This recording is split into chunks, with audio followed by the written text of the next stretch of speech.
Hello student, आज की video UP board कक्षा 12 के बच्चों के लिए काफी मोस्ट इंपोर्टेंट होने वाली है। आज की वीडियो देख सकते हैं यहाँ पर महत्वपूर्ण संस्कृत गद्यांश और पद्यांश, यानी कि आज की इस वीडियो में आपको महत्वपूर्ण जितने भी गद्यांश है, महत्वपूर्ण जितने भी पद्यांश है, आज की इस वीडियो में टोटल आपको कितने नंबर, तो 14 नंबर तैयार होने वाला है। कहीं भी नहीं खोजना है कि सर बताइए कि संस्कृत का महत्वपूर्ण गद्यांश कौन सा है और महत्वपूर्ण पद्यांश कौन सा है, क्योंकि आज की इस वीडियो में फुल 100% जो पेपर में आने वाले क्वेश्चन है ना, संस्कृत के गद्यांश का और संस्कृत के पद्यांश का 14 नंबर, ये वीडियो आपको पूरा फुल दिला कर जाएगी, गारंटी 100%।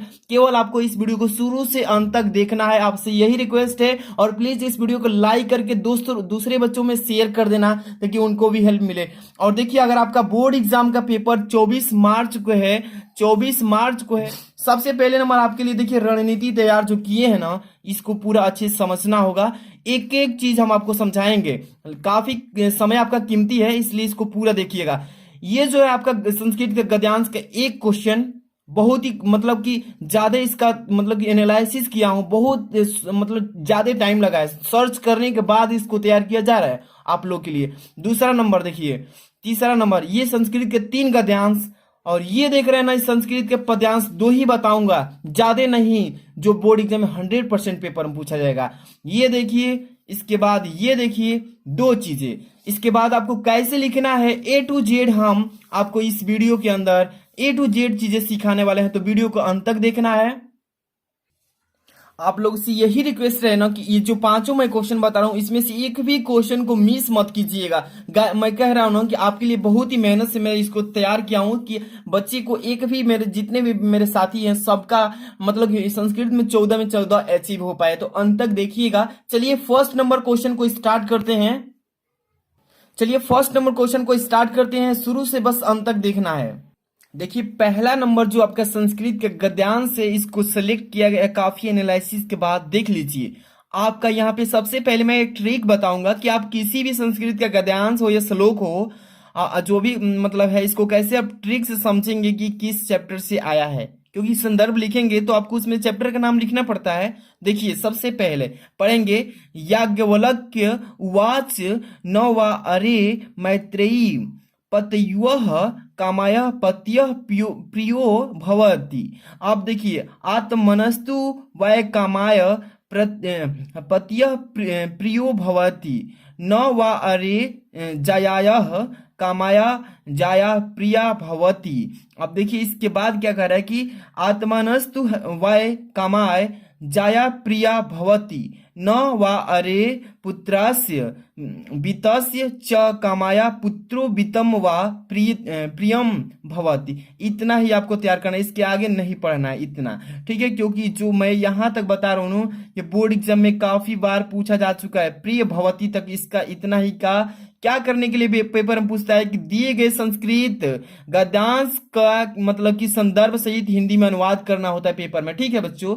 यहाँ पर जो दिया है संस्कृत के गद्यांश से, इसका संस्कृत का संदर्भ लिखना है और संस्कृत का अर्थ क्या कर रहा है, इसका हिंदी भाषा में अनुवाद कर देना है, ठीक है। तो सबसे पहले इसका पहले हम देखिए, याज्ञवल्क्य के जो लिखा है ना, आप किस चैप्टर से कमेंट करके बता दीजिएगा। ये है आपका आत्मज्ञ एवं सर्वज्ञ वाला चैप्टर से, ठीक है। तो इसको अभी देखिए, पहले इसका संदर्भ कैसे लिखेंगे, इसके बाद इसका अनुवाद कैसे करेंगे। देखिए सबसे पहले यहाँ पर संदर्भ हेडिंग डाल लेते हैं, ठीक है।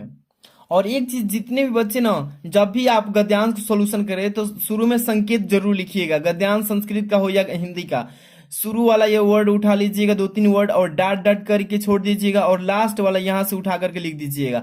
एग्जामिनर जो है कॉपी चेक करने वाला आसानी से समझ जाएगा कि बच्चा कौन सा गद्यांश को सॉल्व किया है, ठीक है। इसलिए ट्रिक थोड़ा सा मैं संकेत के रूप में बता दिया हूँ, अच्छे से लिख लेंगे।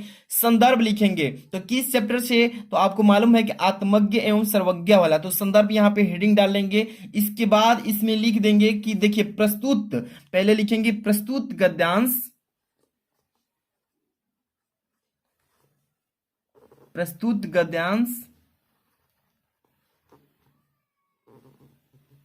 हमारी पाठ्य पुस्तक, हमारी पाठ्य पुस्तक, अब यहां पर देखिए कमा लगा देंगे, पुस्तक,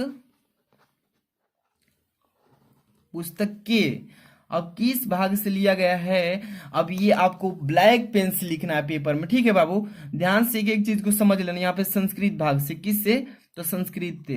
यहाँ पर थोड़ा चल नहीं रही है तो चलेगी, संस्कृत, संस्कृत भाग से, ठीक। इसको कमा, इन्वर्टेड कमा क्लोज कर लेंगे। में संकलित, में संकलित, संकलित, संकलित कौन सा चैप्टर से, तो आत्मज्ञ, यहां पे लिख लेंगे आत्मज्ञ एवं सर्वज्ञ, ठीक है। सर्वज्ञ इन्वर्टेड कॉमा क्लोज नामक पाठ से, नामक पाठ से, पाठ से उद्धृत है,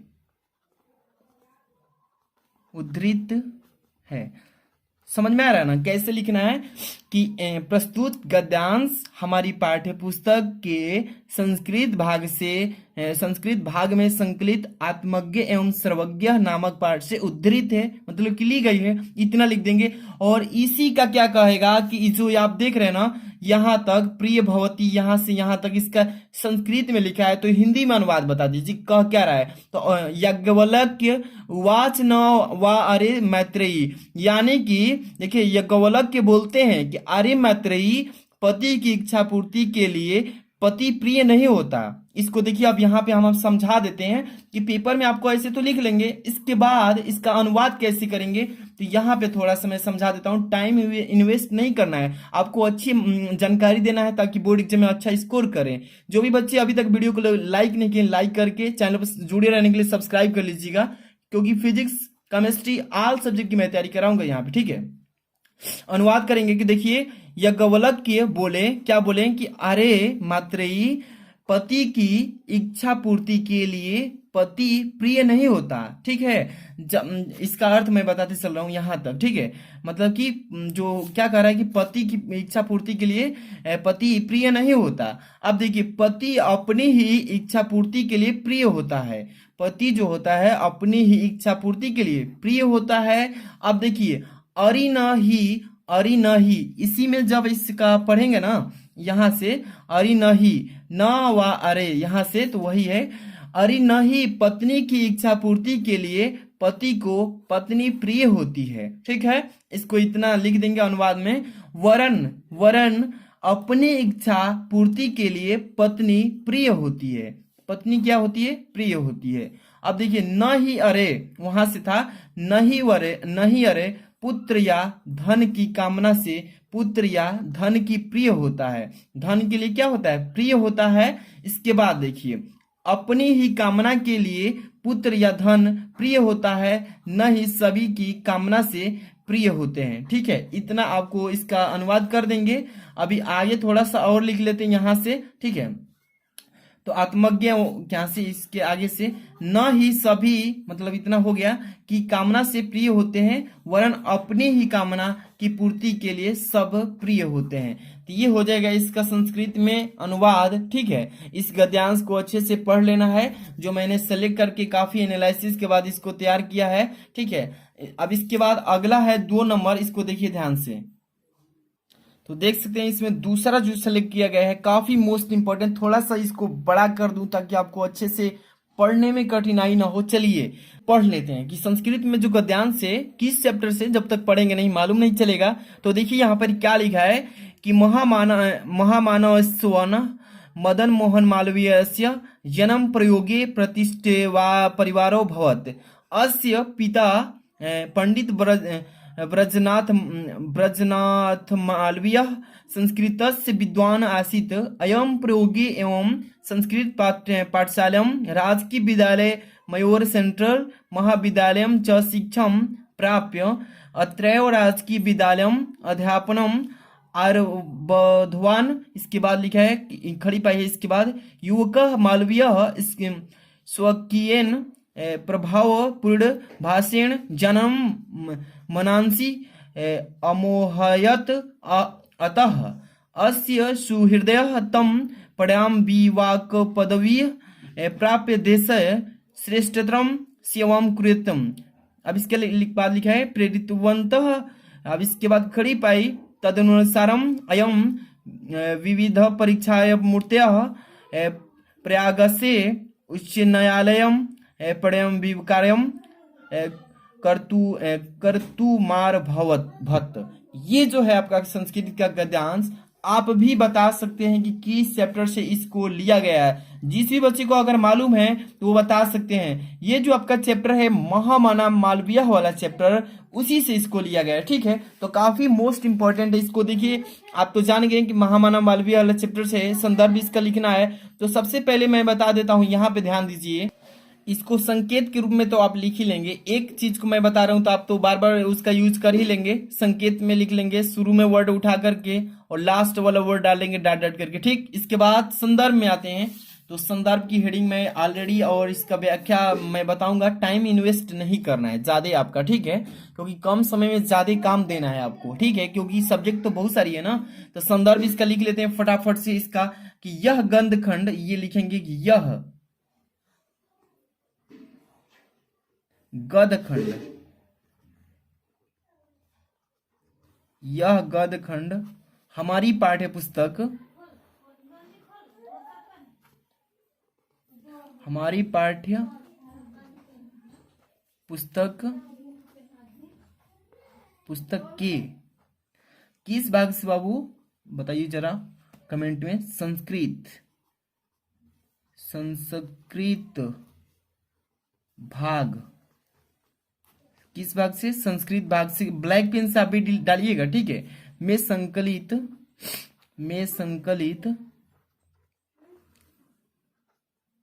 संकलित किस पाठ से?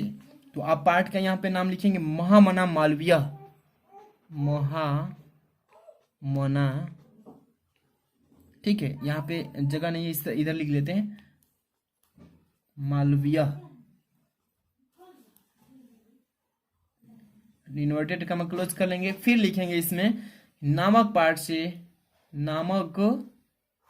पाठ से उद्धृत है।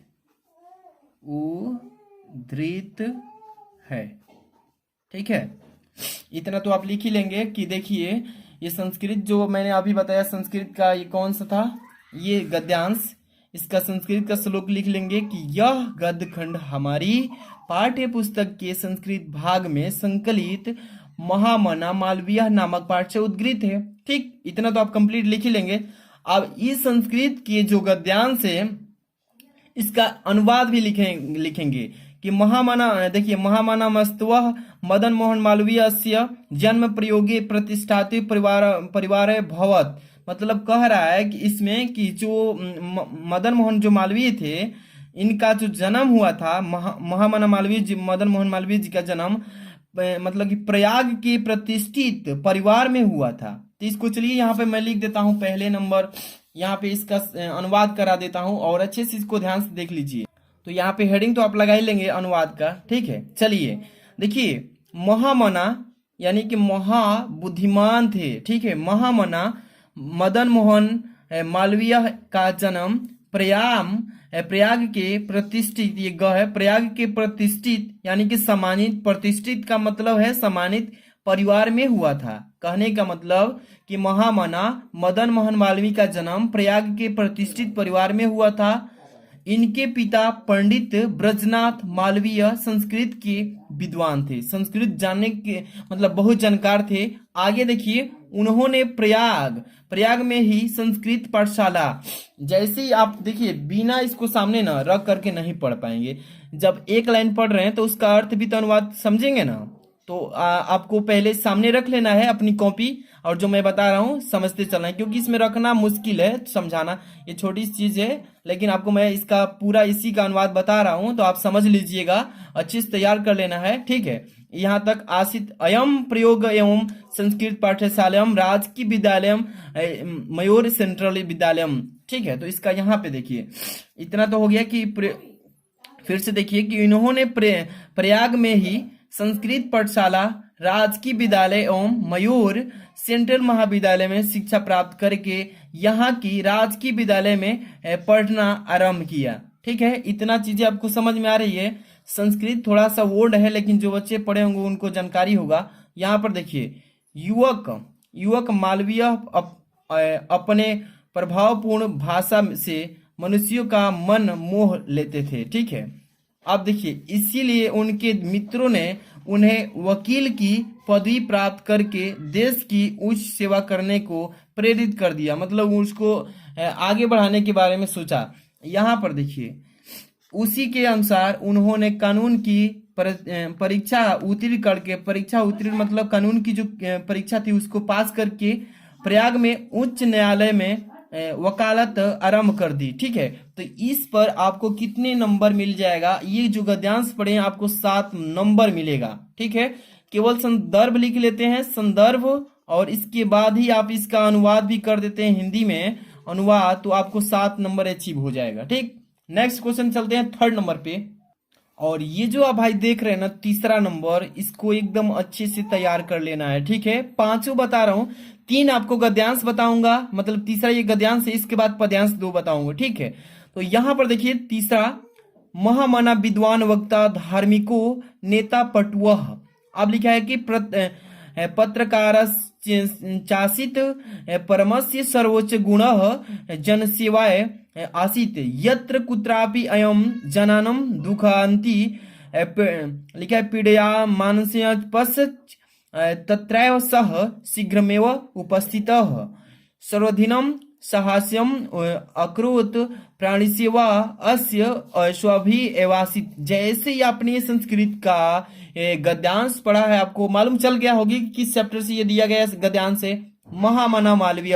अभी मैंने बताया ना चैप्टर, अभी जो गद्यांश पिछला बताया उसी में से है, जो कि वेरी वेरी मोस्ट इंपॉर्टेंट ये भी क्वेश्चन है, इसको अच्छे से तैयार कर लेना। चलिए आपको मैं बता देता हूं, यहाँ पे इसका पहले जैसे ट्रिक बताते चलो वैसे ही करना इसको भी।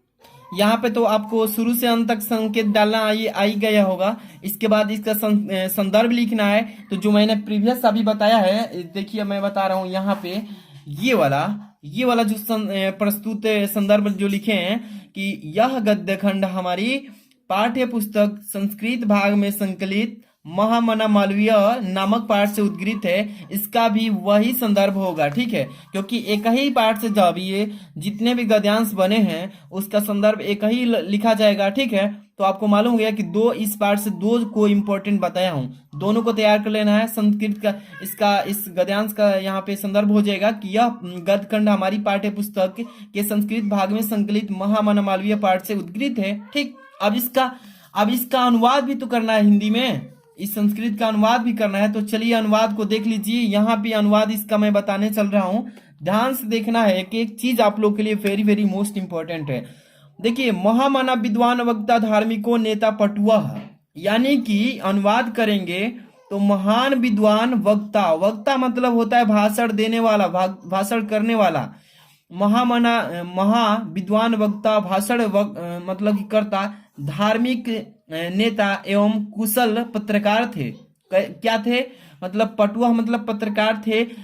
पत्रकार सचित परमस्य सर्वोच्च गुण जनसेवाय, यानी कि किंतु इसका सर्वोच्च गुण जनसेवा ही था, यानी कि इनका सभी लक्षण जो दिखाई दे रहे थे लोगों की सेवा करना था। ठीक है, अब यहाँ पर यत्र कत्रापि अयम जनानम दुखांति, यानी कि यहाँ कहीं भी ये लोगों को दुखान यानी कि दुखित और पीड़ित देखते थे तो कहते थे कि मतलब कि देखते थे तो पश्यन्त तत्रैव सह शीघ्र उपस्थित, तो वहां पर लोगों के बीच में जाकर उपस्थित हो जाते थे, वहीं शीघ्र उपस्थित होकर सब प्रकार की सहायता करते थे, मतलब कि जिस प्रकार की उसकी सहायता चाहिए उस व्यक्ति की उसकी सहायता करते थे। इसके बाद देखिए, प्राणी सेवा सस्य स्वभाव आसीत, यानी कि प्राणियों की सेवा इनकी स्वभाव ही था, यानी कि जिस भी तरह के धरती पर प्राणी है उन प्राणियों की सेवा करना इनका क्या था? स्वभाव था। किनका? मदन मोहन मालवीय का। ठीक है, तो इस चैप्टर से मैंने 2 गद्यांश बताए हैं जो कि वेरी वेरी मोस्ट इंपॉर्टेंट है, इसको तैयार करके ही जाना है। अब चलते हैं, आपको पद्यांश से 2 क्वेश्चन बताते हैं, उसको भी ध्यान से देख लेना क्योंकि काफी समय में बचा है और अच्छी तैयारी भी करना है। तो 4 नंबर पद्यांश देखिए, ध्यान से देखिए, पद्यांश बता रहा हूं, 2 बताऊंगा, दोनों को बहुत ही बेस्ट पढ़ लेना, किसी भी बच्चे का छोड़ना नहीं चाहिए। देखिए यहाँ पे पद्यांश जो बता रहा हूं महत्वपूर्ण संस्कृत का पद्यांश है, ये देखिए, यानी कि ये भी 7 ही नंबर का पेपर में आएगा, ठीक है। पद्यांश जो है इसका भी संस्कृत में पहले दिया रहेगा, इसको इसका संदर्भ लिखना पड़ेगा, इसके बाद ही इसका हिंदी में अनुवाद करना होता है, तब 7 नंबर मिलता है।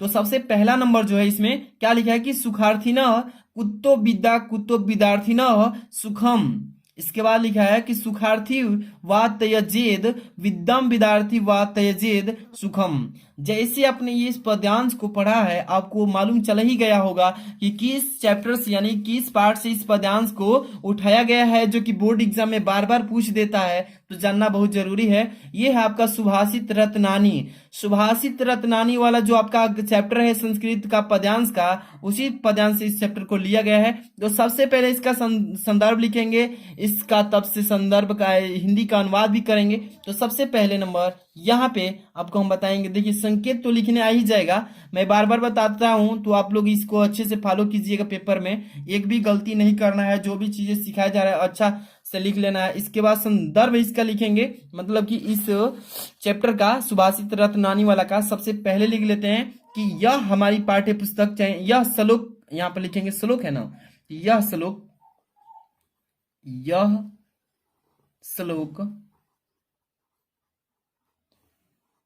श्लोक हमारी पाठ्य पुस्तक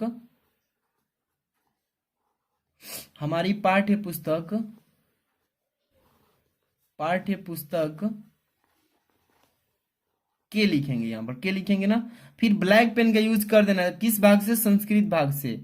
यहां पर लिखेंगे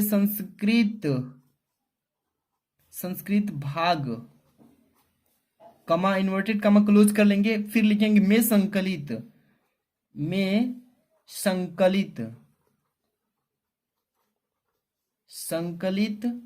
किस पाठ से? तो सुभाषित रत्नानी, यहां पे लिख लीजिए सुभाषित रत्नानी,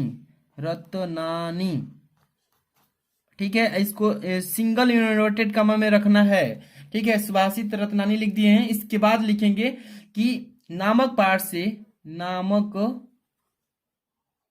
पाठ से उद्धृत है, चाहे अवतरित है, से अवतरित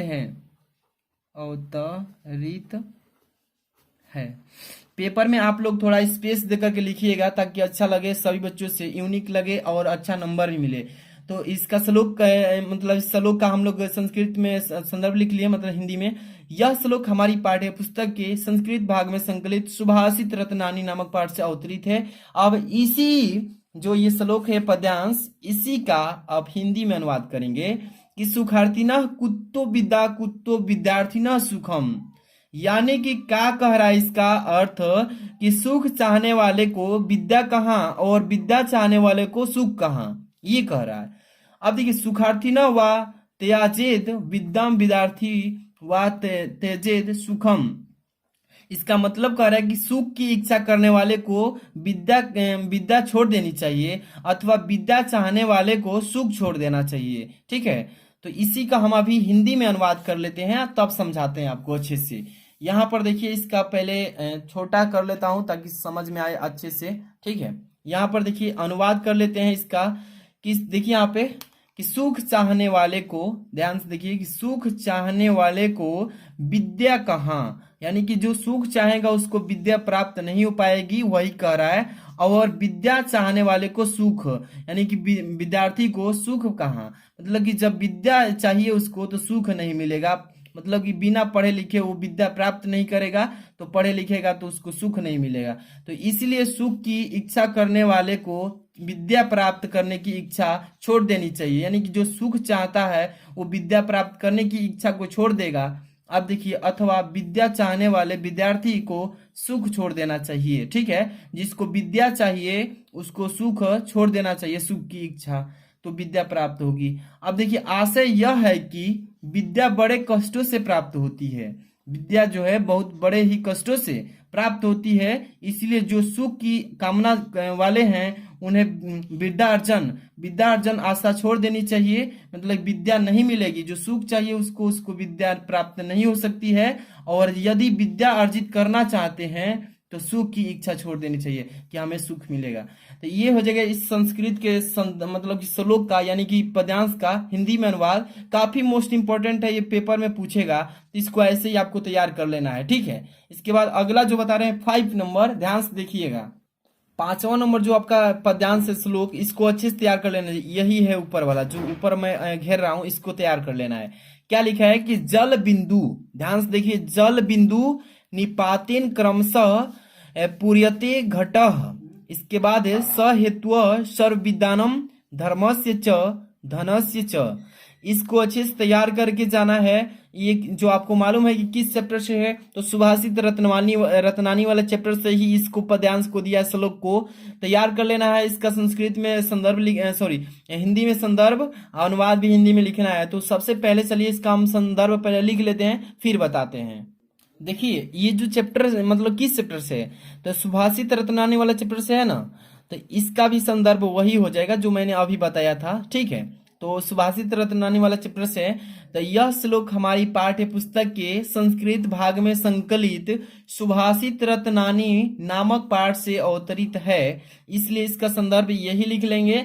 इसका अभी तो जो ऊपर लाइन लिखा है 2 लाइन, इसका श्लोक का यहाँ पे हिंदी में अनुवाद भी करना है। तो जल बिंदु निपाते क्रमशः पूर्यते घटः सह हेतु सर्वविदानम धर्मस्य च धनस्य च। इसका अभी हम लोग हिंदी में अनुवाद कर लेते हैं। तो चलिए सबसे पहले नंबर, ये तो चीज संकेत वाला आपको हर एक समय बताते चल रहा हूं, तो कोई भी दिक्कत नहीं है, संदर्भ वही जो मैंने अभी बताया था। अब इसका अनुवाद भी देख लीजिए, चीजें समझिए। इसका पीडीएफ में मैं प्रोवाइड कर दूंगा, टेलीग्राम का वीडियो के डिस्क्रिप्शन में लिंक दूंगा। सभी पांचों के पांचों को वहां पे टेलीग्राम में ज्वाइन हो जाना है, जाकर के सभी मैं पीडीएफ सेंड कर दूंगा। जितने भी बच्चे वीडियो को लाइक नहीं किए, लाइक भी कर देना है, ठीक है। अनुवाद देखिए यहाँ पे, जल की एक एक बूंद, जल की एक एक बूंद गिरने से क्रमशः घड़ा भर जाता है। यानी कि अगर घड़ा खाली है, अगर इसको भरना है तो बारिश होता है, तो एक एक जल की जब बूंद आते हैं तो ये घड़ा धीरे धीरे भरने लगता है। ठीक उसी प्रकार समस्त विद्याओं और धर्म और धन को संग्रह करने की भी यही हेतु यानी कारण रहस्य है। अर्थात निरंतर उद्योग करते रहने से ही धीरे धीरे ये तीनों वस्तुएं संग्रहित हो जाती है। तो इस जो पद्यांश आपने पढ़ा है, इस पद्यांश का भाव यही कह रहा है हिंदी में कि जल बिंदु निपोत क्रमशः पर्योते घटः, यानी कि जल की एक एक बूंद से घड़ा भर जाता है। वैसे ही ठीक धन हो, विद्या हो, जो भी चीजें हैं, अगर एक एक चीजें अगर संग्रहित होगी तो वो धीरे धीरे वो पूर्ण हो जाएगा। इसी तरीके से इस श्लोक में बताया गया है। इस श्लोक को तैयार करके ही जाना है पेपर में, काफी बेस्ट इंपॉर्टेंट हम बता रहे हैं सभी की सभी। तो ये पांचों को अच्छे से अगर तैयार कर लेते हैं तो बोर्ड एग्जाम में सीधे सीधे आपको हेल्प देने वाले हैं। तो इसलिए इस वीडियो को जितने भी बच्चे देखे हैं कमेंट करके जरूर बताइए कैसी लगी। लाइक करके शेयर करना, नहीं बच्चों में चैनल पर सब्सक्राइब करके बेल आइकन हिट करना।